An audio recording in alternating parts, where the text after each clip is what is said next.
అందరికీ నమస్కారం. నా పేరు సిద్ధవేణి స్వామి గౌడ్, మాజీ సర్పంచ్, గ్రామ పంచాయతీ షాపెల్లి, మండల నాగడపల్లి, జిల్లా నల్గొండ, నగరికల్ కాన్స్టిట్యున్సీ. మా ఎమ్మెల్యే వేముల వీరేశం, మా ఎంపీ భువనగిరి పార్లమెంటు సభ్యుడు శ్యామల కిరణ్ కుమార్ రెడ్డి. 1994లో నేను టీడీపీ గ్రామశాఖ అధ్యక్షుడిని. ఆ తర్వాత టీడీపీని కొనసాగుకుంటూ 2013లో టీడీపీ సర్పంచ్ గెలిచి వేముల వీరేశం ఎమ్మెల్యేగా 2014 గెలవంగానే 2014 ఎమ్మెల్యే వీరేశం అంటే ఇప్పటివరకు కొనసాగుతున్నాం. మొన్న ఎలక్షన్ల ముందు కాంగ్రెస్లో పోయినాం. మా నాయకుడు వీరేశం గారితో మేము కూడా వెళ్ళిపోయినాం. కాంగ్రెస్లో పనిచేస్తున్నాం. నేను ఒక మాజీ సర్పంచ్గా. నేను 2013లో సర్పంచ్ గెలిచినాక 2014లో ఎమ్మెల్యేగా వీరేశం గారి సహకారంతో సీసీ రోడ్లు, డ్రైనేజీలు, వాటర్ ట్యాంకులు ఈ గ్రామానికి అభివృద్ధి చేసినాం. మేము బీఆర్ఎస్లో ఉన్న 2018 నుంచి మేము బీఆర్ఎస్ పార్టీ కాదు. న్యూట్రల్. మాకు సభ్యత్వం కూడా ఇవ్వాలి. మా నాయకునికి ఇవ్వాలి, మాకు ఇవ్వాలి, మా నాయకునికి కూడా ఇవ్వాలి. ఇవ్వకుండా కానీ అట్ట న్యూట్రల్గా కొనసాగుకుంటూ మా నాయకుడు మమ్మల్ని కాపాడుకుంటూ మొన్న ఎలక్షన్ల ముందు కాంగ్రెస్ పార్టీలో జాయిన్ అయినాం. మా నాయకుడు నేర్పే సంస్కారం ఈ బృందందాలు, కబ్జాలు అంటే మా నాయకుడు నచ్చే మేము కూడా అసలు చేయం. మా నాయకుడు వీరేశం గారు చెప్పే మాటలు మాకు మేము ఆయన అంటేనే నడుచుకుంటూ ఇప్పటివరకు కొనసాగుతున్నాం. 2018 నుంచి అణచివేతకు గురైన కేసుల పాలైన రోజులు ఉన్నాయి. వీరేశం సెల్లో ప్రొఫైల్ పిక్చర్లో వీరేశం గారి ఫోటో కనపడితే కూడా కేసులు పెట్టి మా పిల్లల్ని కొంతమంది డీటీసీ పంపిన రోజులు ఉన్నాయి. మేము నూటలు ఉన్నాం, కొనసాగలే. మమ్మల్ని వాళ్ళు కూడా మాకు సభ్యత్వం కూడా ఇవ్వాలి. ఇవ్వకుండా కానీ ఓపిక పెడతామని మా నాయకుడు చెప్పిండు. మా నాయకుడు ఓపిక పట్టుకుంటూ మమ్మల్ని కూడా అట్నే కాపాడుకుంటూ వచ్చిండు. మా ఎమ్మెల్యే ఓడిపోయిన కాడ నుంచి వివక్షత చూపించారు. ఇక్కడ ఉండే మంత్రులు కానీ మిగతా ఎమ్మెల్యేలు కానీ పార్టీ సభ్యత్వం కూడా ఇవ్వలేదండి. మేము ఆన్లైన్లో సభ్యత్వం తీసుకునే రోజులు ఉన్నాయి.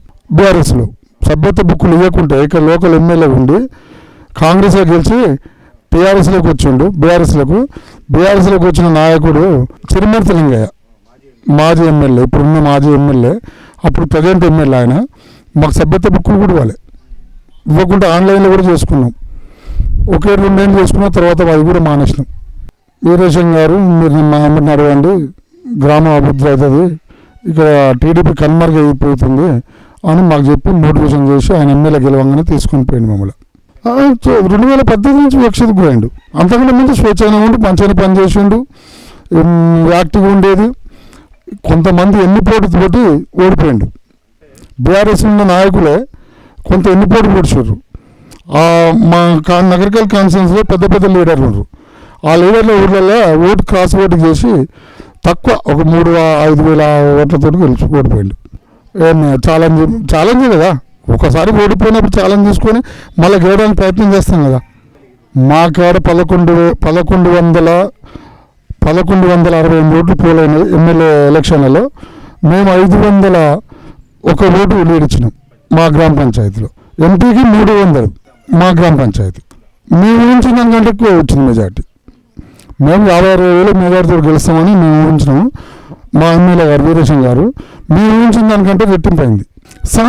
ఆ సేవ కరోనప్పుడు పబ్లిక్ వండుకుంటూ 200 పైచీలకు దాన సంస్కారాలు చేసిండు. తన భుజాల మీద మోసి కరోనా కిట్లు పంపిండు.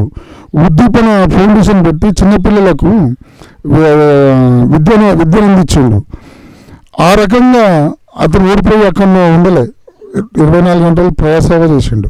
మాజీ ఎమ్మెల్యే చిరుమర్తి లింగయ్య వల్ల చాలా ఇబ్బందులు ఎదుర్కొన్నాం. కొంతమంది పిల్లల్ని కేసులు పాలు చేసి డీటీసీ పంపి మేము మా సొంతలో మేము వ్యాపారం చేసుకుందామన్నా కానీ వాళ్ళ అంశాలు తోలి అడ్డంకు పోయడం, పోలీసులను పెట్టి బెదిరియడం, ఆ రకంగా కూడా జరిగింది. ఈ పార్టీ కేసీఆర్ మా నాయకుడిని వీరేశంగా నమ్ముతాడు, మాకే టికెట్ వస్తుంది అని మేము భావిస్తే మాకు మొండి చేయి చేయించారు.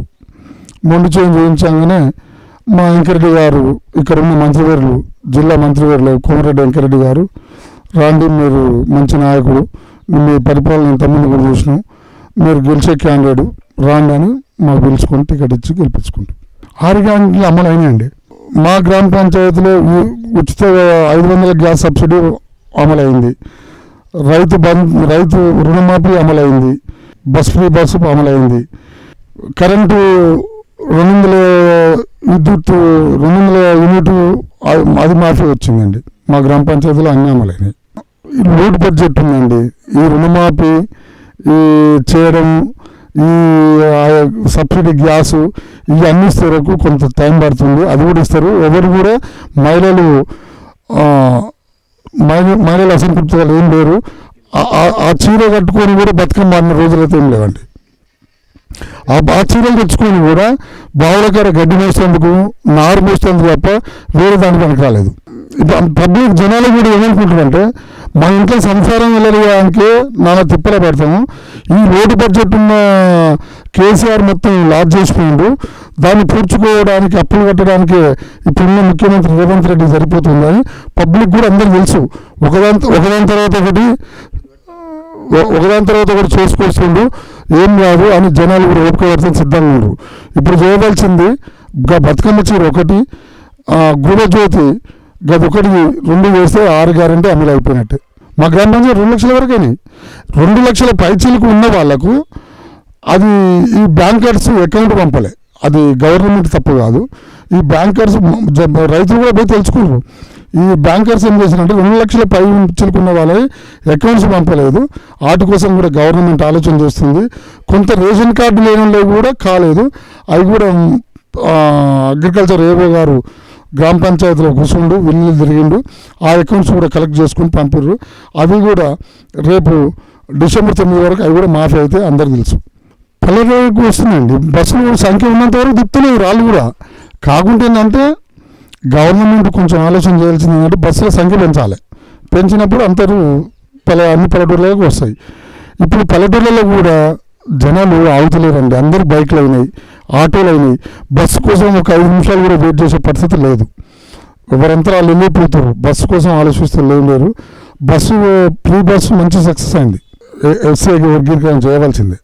మా ముఖ్యమంత్రి మాట ఇచ్చిందంటే మాట మీద నిలబడే వ్యక్తి ఉన్నది. న్యాయం జరుగుతుంది. బీసీల కులగల వల్ల న్యాయం జరుగుతుందని మేము భావిస్తున్నాం. లేదు బీసీలకు అన్యాయం జరుగుతుందని ఈ కులగల వల్ల బీసీలకు న్యాయం చేయడానికి కులగలను పెట్టిండు. ఈ బీసీలు అనేది ఇక ఒక కులానికి కట్టుబడి ఉండారండి. కట్టుబడి ఏమి ఉండరు. ఇక ఒక ఐక్యత అనేది ఏముండదు. ఇక బీసీలలో చాలా కులాలు ఉన్నాయి కాబట్టి దాంట్లో ఇక అది కొంచెం దాన్ని ఏమంటారు డీల్ అయిపోతుంది, జాప్యం జరుగుతుంది.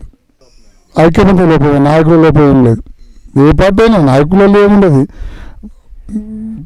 బీసీలలో ఐక్యత లేకపోవడానికి కారణం ఇవాళ కాంగ్రెస్ రెడ్డి రాజ్యం అనుకుంటే బీఆర్ఎస్లో కూడా రెడ్డి రాజ్యమే కదా. బీఆర్ఎస్లో మాత్రం ఏమంటుంది రెడ్డిలో ఉంటారు.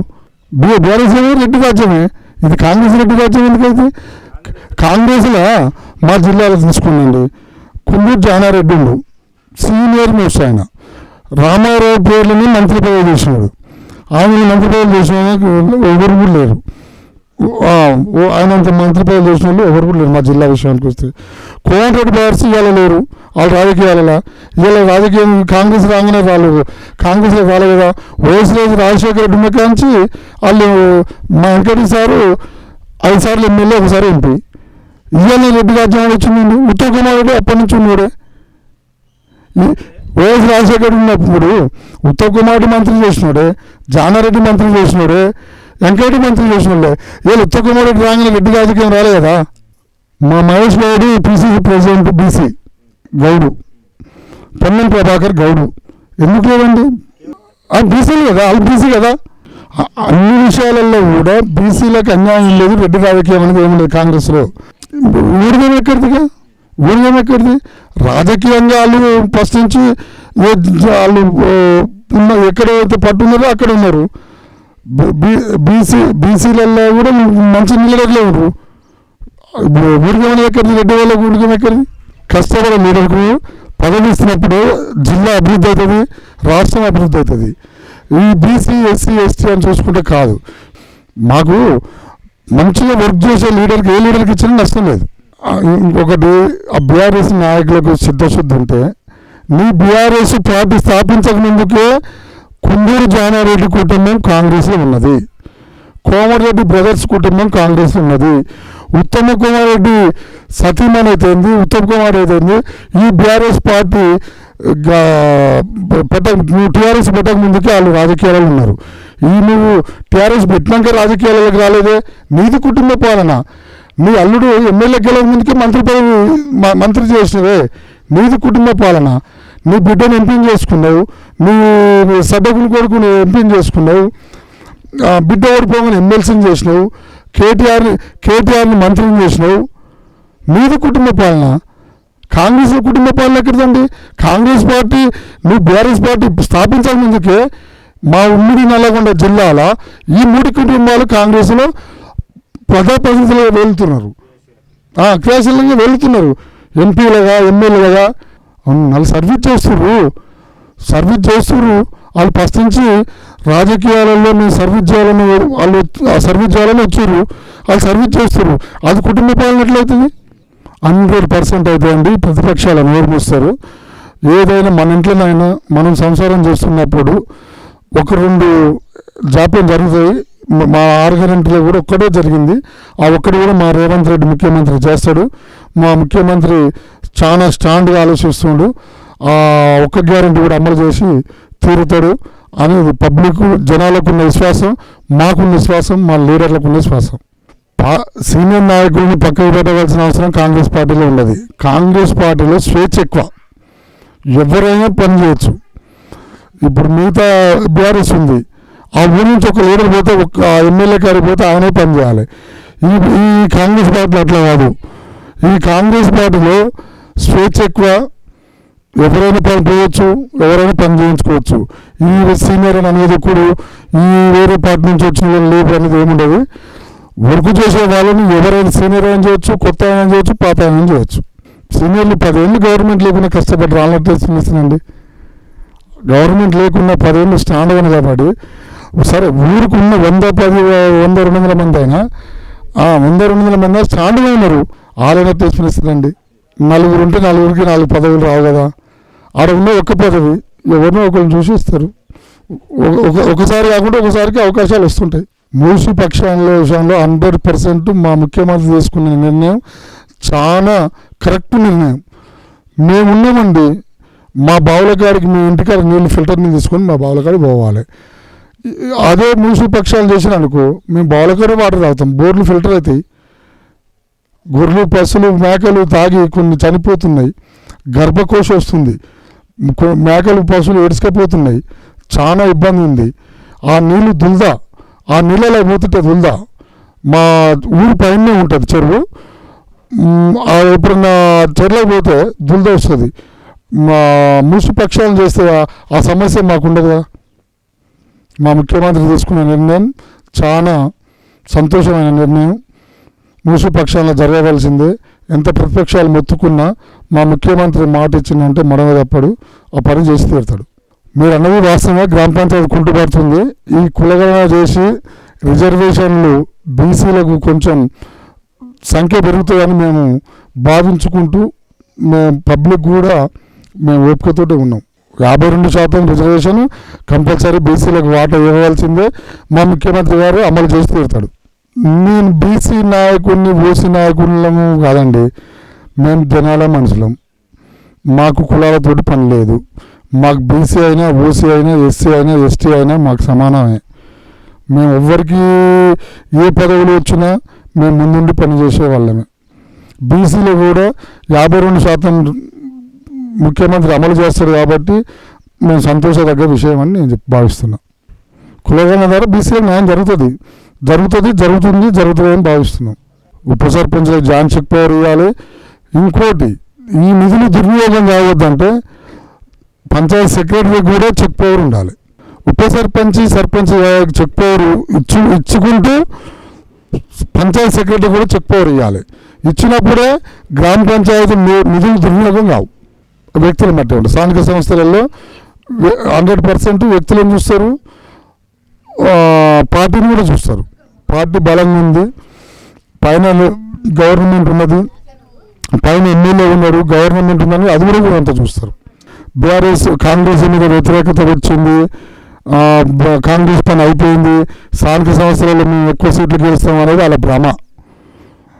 వాళ్ళు కలగని నిధులలో కలిస్తే పొద్దుగాల మళ్ళీ అది మైక్ పట్టుకొని మాట్లాడతారు.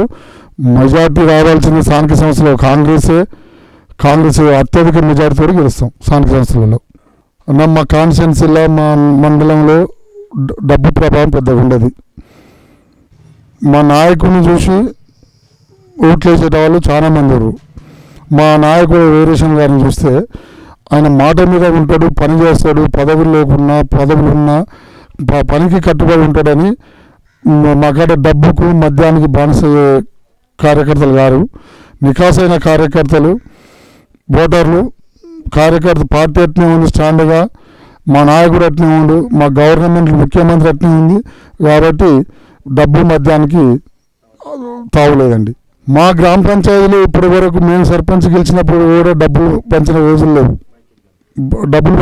లేవు. మా గ్రామ పంచాయతీ ఓటర్లు ఎంతవరకు డబ్బు ఏ పార్టీలో ఉన్నా ఆశించలేదు, ఇప్పుడు కూడా ఆశించారు. మొన్న కూడా ఎమ్మెల్యే ఎలక్షన్లో కూడా డబ్బు ఆశించలే, స్వచ్ఛందంగా ఓట్లు వేసారు. ఇప్పుడు కూడా అట్లా వేస్తారని భావిస్తున్నాను. యువతకు నేను ఇచ్చే సందేశం, మా కాడ డ్రగ్స్ గంజాయి లేదు, ఇప్పటివరకు లేదు. అంటే మా విలేజ్లో బెల్ట్ షాప్ ఉన్నాయి, 2-3 ఉన్నాయి, కానీ పెద్దగా బానిసకు ఓళ్ళు పని వాళ్ళు కష్టం చేసుకుంటారు. విద్యార్థులు అయితే కాలేజీలకు వెళ్ళిపోతారు. మా కాడ పెద్ద ఈ బెల్ట్ షాపుల ప్రభావం, గంజాయి ప్రభావం లేదు. మా గ్రామ పంచాయతీలో ప్రధాన సమస్య గ్రామ పంచాయతీ బిల్డింగ్ లేదండి. రేపు స్థానిక సంస్థలలో ఎవరెవరు మా ఊళ్ళో సర్పంచ్గా గెలవంగానే మా ఎమ్మెల్యే గారితో గ్రామ పంచాయతీ బిల్డింగ్ కట్టించుకుంటాం. రోడ్లు అన్నీ కంప్లీట్ అయినాయండి, విలేజ్లో ఏం లేవండి. 1-2 చిన్నవి ఉంటే మా ఎమ్మెల్యే గారికి గెలవంగానే అవి కూడా పెట్టించిన వర్క్ నడుస్తుంది. ఇప్పుడు వచ్చే స్థానిక సంస్థల ఎన్నికల్లో ఎంపీటీసీ కానీ, జెడ్పీటీసీ కానీ, సర్పంచ్ కానీ మా నాయకుడు ఆదేశమే మా నాయకుడు వేముల వీరేశం గారు ఏది ఆదేశిస్తే అది చేస్తాను సిద్ధంగా ఉన్నాం. ఏది నీకు అవసరం లేదు, పక్కకుండున్న 5 ఏళ్ళన్నా ఉంటుంది సిద్ధంగా ఉన్నాం.